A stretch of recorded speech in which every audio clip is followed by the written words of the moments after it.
نحمده ونصلي على رسوله الكريم أما بعد فأعوذ بالله من الشيطان الرجيم بسم الله الرحمن الرحيم رب اشرح لي صدري ويسر لي أمري واحلل عقدة من لساني يفقه قولي. السلام علیکم ورحمۃ اللہ وبرکاتہ. ناظرین، پروگرام دعا کیجئے کے ساتھ آپ کی خدمت میں حاضر ہیں. آج ہم انشاءاللہ ڈر اور گھبراہٹ کے وقت کی دعائیں آپ کے ساتھ شیئر کریں گے، کیونکہ ہر انسان کسی نہ کسی وجہ سے ڈر یا گھبراہٹ میں مبتلا ہو جاتا ہے. ویسے بھی اللہ سبحانہ وتعالیٰ نے فرمایا ہے وَلَنَبْلُوَنَّكُمْ بِشَيْءٍ مِّنَ الْخَوْفِ وَالْجُوعِ وَنَقْصٍ مِّنَ الْأَمْوَالِ وَالْأَنفُسِ وَالثَّمَرَاتِ وَبَشِّرِ الصَّابِرِينَ الَّذِينَ إِذَا أَصَابَتْهُمْ مُصِيبَةٌ قَالُوا إِنَّا لِلَّهِ وَإِنَّا إِلَيْهِ راجعون. وَلَنَبْلُوَنَّكُمْ، اور البتہ ہم ضرور آزمائش کریں گے تمہاری، ضرور آزمائیں گے تم کو، بشیء، ساتھ کسی بھی چیز کے، من الخوف، خوف میں سے، تو سب سے پہلے خوف کا ذکر کیا گیا، والجوع، اور بھوک، ونقص من الاموال، اور مالوں کی کمی، والانفس، جانوں کی، والثمرات، اور پھلوں کی، وبشر الصابرین، اور خوشخبری دے دو صبر کرنے والوں کو. کون ہے وہ کہ جب انہیں کوئی مصیبت آتی ہے تو وہ کہتے ہیں انا للہ و انا الیہ راجعون، بے شک ہم اللہ کے لیے ہیں اور اللہ ہی کی طرف پلٹ کر جانے والے ہیں. اولئک علیہم صلوات من ربہم ورحمہ، ایسے لوگوں پر اپنے رب کی طرف سے نوازشیں ہیں اور رحمت ہے. وَأُولَئِكَ هُمُ الْمُهْتَدُونَ، اور یہی سیدھی راہ پر ہے، ہدایت یافتہ ہے.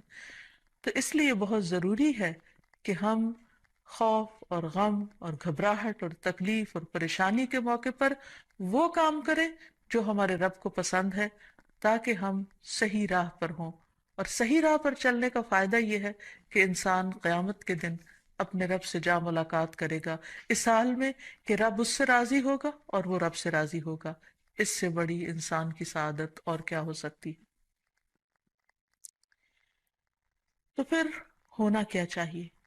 یہ کہ انسان ڈر اور گھبراہٹ میں اللہ تعالیٰ کی طرف رجوع کرے. اللہ تعالیٰ کی طرف اس لیے رجوع کرے کہ پوری کائنات اسی سے سوال کر رہی ہے، اسی کی طرف رجوع کرتی ہے. قرآن مجید میں آتا ہے یسألہ من فی السماوات والارض، اسی کے آگے ہاتھ پھیلائے ہوئے ہیں، اسی سے سوال کرتے ہیں وہ سب جو آسمانوں میں اور جو زمین میں ہے. یعنی ساری مخلوق اپنے رب کی طرف رجوع کرتی ہے ہر ضرورت میں. جیسے ایک موقع پر ایک حضرت سلیمان علیہ السلام نے ایک چیونٹی کو دیکھا کہ وہ ہاتھ اٹھائے آسمان کی طرف دعا کر رہی تھی بارش کے لیے. تو ساری مخلوق اپنی ضرورت اپنے رب سے ہی مانگتی ہے. تو انسان کو بھی چاہیے کہ وہ غیروں کی طرف نظر اٹھا کے نہ دیکھے، صرف اپنے رب کی طرف نظر اٹھائے اور اسی سے مانگے اور اسی سے فریاد کرے. لیکن یہ یاد رکھے کہ جب رب سے مانگنے کے لیے جائے تو ادب اور احترام کا تقاضا یہ ہے کہ پہلے رب کی تعریف بیان کرے اور پھر نبی صلی اللہ علیہ وسلم پر درود بھیجے. تو اس سلسلے میں اللہ سبحانہ تعالیٰ کی تعریف کے کچھ اور کلمات ہیں جو آج آپ سے شیئر کریں گے. ابو امامہ کہتے ہیں کہ نبی صلی اللہ علیہ وسلم نے فرمایا، کیا میں تمہیں شب و روز کے مسلسل ذکر سے افضل ذکر نہ بتاؤں؟ تم کہا کرو سبحان اللہ عدد ما خلق، سبحان اللہ ملء ما خلق، سبحان اللہ عدد ما فی الارض والسماء، سبحان اللہ ملء ما فی السماء والارض، سبحان اللہ ملء ما خلق، سبحان اللہ عدد ما احصا کتابہ، وسبحان اللہ ملء کل شیء. میں اللہ کی پاکیزگی بیان کرتا ہوں اس کی مخلوق کی گنتی کے برابر. میں اللہ کی پاکیزگی بیان کرتا ہوں جس سے اس کی مخلوقات بھر جائیں. میں اللہ کی پاکیزگی بیان کرتا ہوں ان چیزوں کی گنتی کے برابر جو زمین و آسمان میں ہیں. میں اللہ کی اتنی پاکیزگی بیان کرتا ہوں جس سے وہ چیزیں بھر جائیں جو آسمان و زمین میں ہیں. میں اللہ کی پاکیزگی بیان کرتا ہوں جس سے اس کی مخلوقات بھر جائیں. میں اللہ کی پاکیزگی بیان کرتا ہوں ان چیزوں کی گنتی کے برابر جن کو اس نے اپنی کتاب میں شمار کیا. اور میں اللہ کی اتنی پاکیزگی بیان کرتا ہوں جس سے ہر چیز بھر جائے.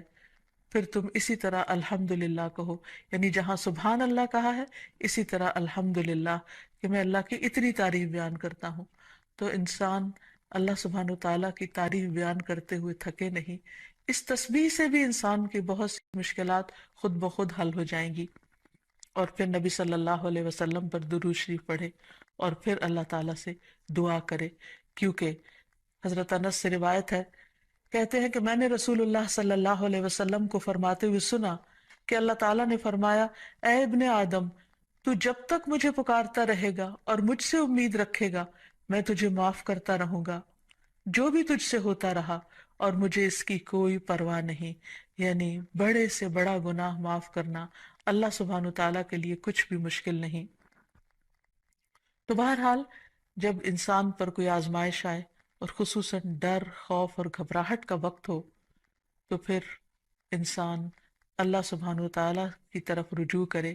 سب سے پہلے انسان اس کی تحقیق کرے کہ ڈرنے کی وجہ کیا ہے، اس کو انالائز کرے۔ بعض اوقات صرف شیطان انسان کو ڈراتا ہے اور خوف دلاتا رہتا ہے، جبکہ خوف کی کوئی حقیقی وجہ نہیں ہوتی۔ اور پھر جب شیطانی وسوسے بار بار انسان پر حملہ آور ہو، تو اس وقت انسان صرف اللہ کو کافی سمجھے، اللہ پر بھروسہ کرے، کیونکہ اسی پر توکل کرنا چاہیے توکل کرنے والوں کو، کیونکہ ہر مسئلے کا حل اسی کے ہاتھ میں ہے۔ پھر یہ کہ انسان صرف اللہ سے ڈرے۔ جو شخص اللہ سے ڈرتا ہے وہ کسی اور سے نہیں ڈرتا۔ دوسرے سارے ڈر ختم ہو سکتے ہیں اگر انسان کے دل میں سب سے زیادہ اللہ کا ڈر ہو۔ پھر اسی طرح اللہ تعالیٰ کا ساتھ محسوس کرے، کیونکہ اللہ سبحانہ وتعالیٰ اپنے بندے کو تنہا نہیں چھوڑتا۔ نبی صلی اللہ علیہ وسلم جب ہجرت کر کے مدینہ تشریف لے جا رہے تھے اور راستے میں غار ثور میں آپ نے پناہ لی، تو اس وقت آپ صلی اللہ علیہ وسلم نے حضرت ابوبکر کو یہ کہہ کر تسلی دلائی کہ لا تحزن ان اللہ معنا، غم نہ کرو، یعنی ڈرو مت، اللہ ہمارے ساتھ ہے۔ تو جب انسان یہ سوچ لیتا ہے کہ اللہ ہمارے ساتھ ہے، تو خود بخود وہ مطمئن ہو جاتا ہے کہ مجھے اگر اللہ کی مدد حاصل ہوگی تو کوئی میرا بال بھی بیکا نہیں کر سکتا۔ پھر یہ کہ انسان کو اللہ سبحانہ وتعالیٰ کی حفاظت پر یقین رکھنا چاہیے۔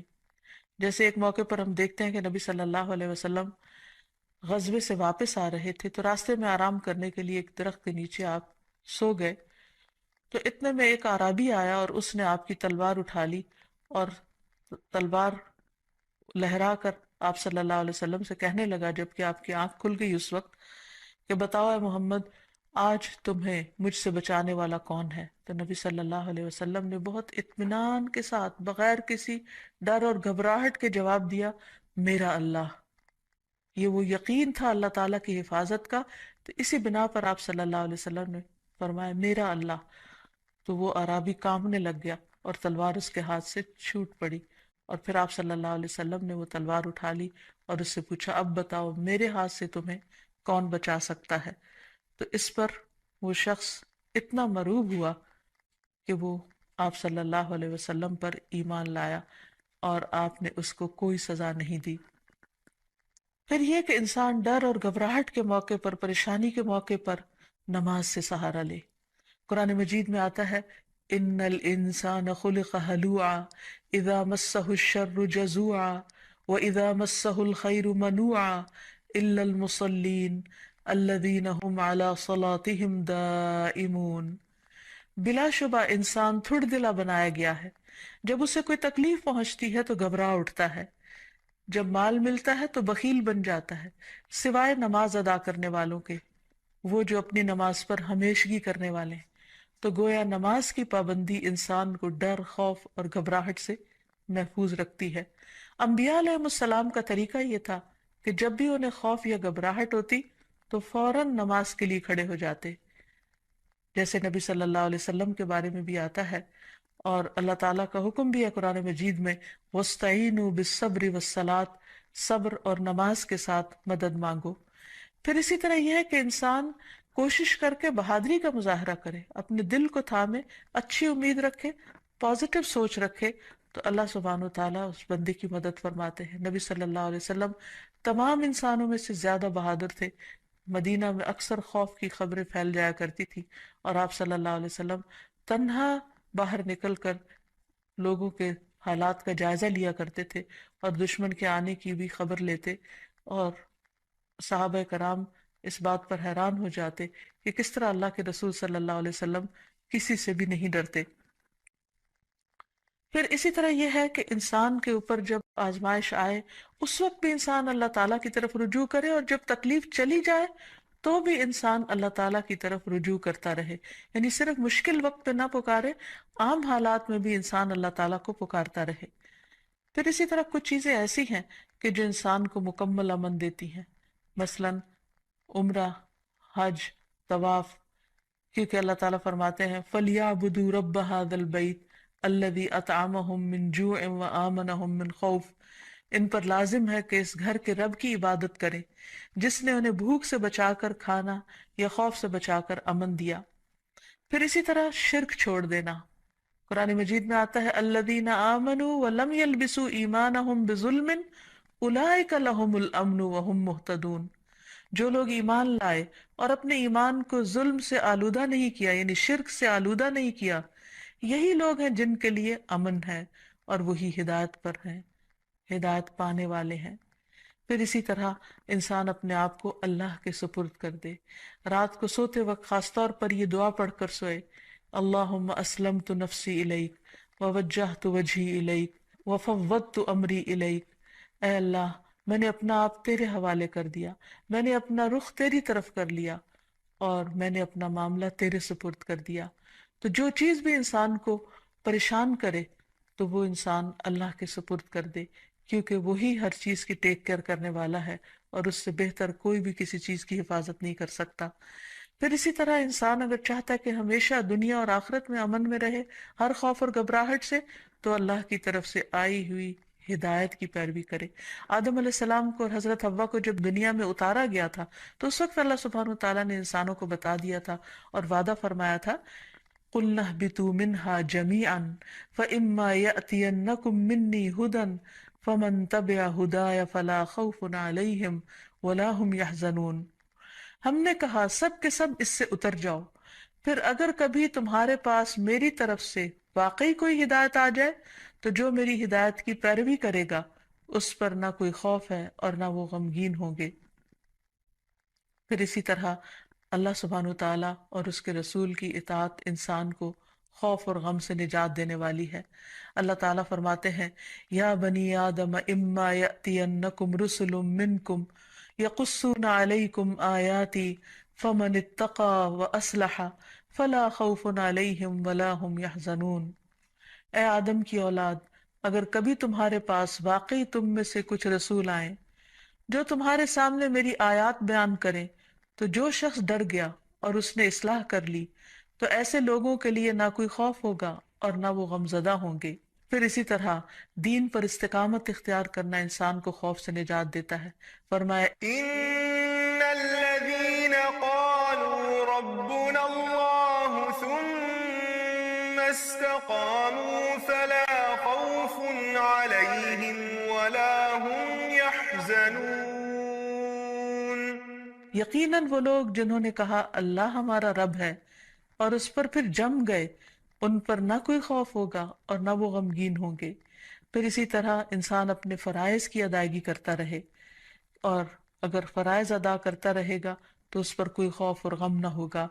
اللہ تعالیٰ فرماتے ہیں ان الذین آمنوا وعملوا الصالحات واقاموا الصلاة وآتوا الزکاة لہم اجرہم عند ربہم ولا خوف علیہم ولا ہم یحزنون۔ بے شک جو لوگ ایمان لائے اور انہوں نے اچھے کام کیے، نماز قائم کرتے رہے اور زکوٰۃ ادا کرتے رہے، ان کا اجر ان کے پروردگار کے پاس ہے، انہیں نہ کوئی خوف ہوگا اور نہ وہ غمگین ہوں گے۔ اسی طرح صدقہ بھی انسان کو خوف اور غم سے نجات دیتا ہے۔ قرآن مجید میں آتا ہے الذین ينفقون اموالهم فی سبیل اللہ ثم لا يتبعون ما انفقوا منا ولا اذى لهم اجرهم عند ربهم ولا خوف علیہم ولا هم يحزنون۔ جو لوگ اللہ کے راستے میں اپنا مال خرچ کرتے ہیں، پھر خرچ کرنے کے بعد نہ احسان جتلاتے ہیں اور نہ دکھ دیتے ہیں، ان کے لیے ان کا اجر ان کے رب کے پاس ہے۔ ایسے لوگوں کو نہ کوئی خوف ہوگا اور نہ وہ غمگین ہوں گے۔ ایک اور جگہ پر فرمایا الذین ينفقون اموالهم باللیل والنہار سرا وعلانیہ فلہم اجرہم عند ربہم ولا خوف علیہم ولا ہم یحزنون. جو لوگ دن رات کھلے اور چھپے اپنے مال خرچ کرتے ہیں انہیں اپنے رب سے اس کا اجر ضرور مل کر رہے گا. ایسے لوگوں کو نہ کچھ خوف ہوگا اور نہ وہ غمگین ہوں گے. اور اب کچھ دعائیں اور تسبیحات جو انسان کو خوف سے نجات دیتی ہیں، غم سے نجات دیتی ہیں. سب سے پہلے تو رسول اللہ صلی اللہ علیہ وسلم کی ایک حدیث کہ آپ نے فرمایا جو رات سے خوف آئے کہ وہ اسے پریشان کرے گی، کچھ لوگوں کو اندھیرے سے ڈر لگتا ہے، یا مال کے ساتھ بخل کرے کہ وہ خرچ ہو جائے گا، یعنی کسی کو کچھ دیتے ہوئے اس کے دل میں گھبراہٹ ہوتی ہے، یا دشمن کے ساتھ بزدلی کرے کہ وہ اسے قتل کر دے گا، یعنی دشمن کا خوف ہو جان سے جانے کا، تو اسے چاہیے کہ وہ اس قول کی کثرت کر دے سبحان اللہ و بحمدہ، سبحان اللہ و بحمدہ، سبحان اللہ و بحمدہ. اللہ پاک ہے اور اسی کی تعریف ہے، کیونکہ یہ اللہ کے نزدیک سونے کا پہاڑ اللہ کے راستے میں خرچ کرنے سے زیادہ محبوب ہے. یعنی اتنی قیمتی تسبیح ہے کہ اگر ایک انسان اللہ کے راستے میں ایک پہاڑ صدقہ کرے تو اس سے بھی زیادہ اس تسبیح کا فائدہ اور اثر ہوگا. کتنے مختصر سے کلمات ہیں جن میں اللہ تعالیٰ کی حمد و ثنا بیان ہوئی ہے. یعنی انسان اس وقت تک ذکر اور ورد کرتا رہے جب تک کہ اس کا دل سکون میں نہ آ جائے. ایک اور روایت میں آتا ہے، عبداللہ ابن عمر رضی اللہ عنہ روایت کرتے ہیں کہ رسول اللہ صلی اللہ علیہ وسلم ڈر یا گھبراہٹ کے موقع پر انہیں یہ کلمات سکھایا کرتے تھے: اعوذ بکلمات اللہ التامۃ من غضبہ وشر عبادہ ومن ہمزات الشیاطین وان یحضرون. میں اللہ کے کامل کلمات کی پناہ میں آتا ہوں، اس کی ناراضگی سے، اس کے بندوں کی شرارتوں سے، شیطانوں کے وسوسوں سے، اور اس بات سے کہ وہ میرے پاس آئیں. پھر اسی طرح ڈراؤنے خواب سے بچنے کے لیے بھی نبی صلی اللہ علیہ وسلم نے یہی دعا پڑھنے کے لیے فرمایا. پھر اسی طرح رات کو نیند میں گھبراہٹ کی دعا، یعنی یا نیند آئے نہ، یا نیند کے اندر انسان خوف کھائے یا اسے گھبراہٹ شروع ہو جائے، تو اس کے بارے میں خالد بن ولید روایت کرتے ہیں کہ میں رات کو نیند میں گھبرا جایا کرتا تھا. پھر میں نبی صلی اللہ علیہ وسلم کے پاس حاضر ہوا تو میں نے عرض کیا میں رات کو نیند میں ڈر جاتا ہوں تو میں اپنی تلوار اٹھا لیتا ہوں اور جو چیز سامنے آتی ہے اسے تلوار سے مار ڈالتا ہوں. تو رسول اللہ صلی اللہ علیہ وسلم نے فرمایا کیا میں تمہیں وہ کلمات نہ سکھاؤں جو مجھے روح الامین نے سکھائے ہیں، یعنی جبریل امین نے؟ کہو اعوذ بکلمات اللہ التامات التی لا یجاوزہن بر ولا فاجر من شر ما ينزل من السماء وما يعرج فيها ومن شر فتن الليل والنهار ومن كل طارق الا طارقا يطرق بخير يا رحمن. میں اللہ کے تمام کلمات کے ذریعے پناہ مانگتا ہوں جن سے آگے نہ کوئی نیک اور نہ کوئی فاجر بڑھ سکتا ہے، ان تمام چیزوں کے شر سے جو آسمان سے اترتی ہیں اور جو آسمان کی طرف چڑھتی ہیں، اور رات اور دن کے فتنوں کے شر سے، اور رات کو ہر آنے والے کے شر سے، سوائے اس کے جو خیر کے ساتھ آئے، اے نہایت رحم کرنے والے. پھر اسی طرح انسان کو صبح و شام عافیت کی دعا بھی پڑھنی چاہیے. ابن عمر رضی اللہ عنہ کہتے ہیں کہ رسول اللہ صلی اللہ علیہ وسلم صبح و شام ان دعاؤں میں سے کسی دعا کو چھوڑتے نہیں تھے. اللہم انی اسألک العافیت فی الدنیا والآخرہ، اللہم انی اسألک العفو والعافیت فی دینی و دنیای و اہلی و مالی، اللہم استر عوراتی و آمر روعاتی، اللہم احفظنی من بین یدی و من خلفی و عن یمینی و عن شمالی ومن فوقی واعوذ بعظمتک ان اغتال من تحتی. اے اللہ میں دنیا اور آخرت میں تجھ سے عافیت کا سوال کرتا ہوں. اے اللہ میں تجھ سے اپنی دنیا اور دین، اپنے اہل خانہ اور مال کے متعلق درگزر اور عافیت کا سوال کرتا ہوں. اے اللہ میرے عیوب پر پردہ ڈال دے اور خوف سے مجھے امن عطا کر دے. اے اللہ آگے پیچھے دائیں بائیں اور اوپر کی جانب سے میری حفاظت فرما، اور میں تیری عظمت سے تیری پناہ میں آتا ہوں کہ مجھے نیچے سے اچک لیا جائے، یعنی زمین میں دھنسنے سے. تو یہ وہ خوبصورت دعائیں ہیں نبی صلی اللہ علیہ وسلم کی سکھائی ہوئی، کہ جن کو پڑھنے سے انسان ہر طرح کے خوف، غم اور گھبراہٹ سے آزاد ہو سکتا ہے۔ اللہ تعالی ہمیں توفیق دے کہ ہم ان دعاؤں کو پڑھ سکیں اور ہر حال میں اپنے رب ہی کو پکاریں، تاکہ وہ ہماری طرف رحمتوں کے ساتھ متوجہ ہو۔ وآخر دعوانا ان الحمد للہ رب العالمین۔ السلام علیکم ورحمۃ اللہ۔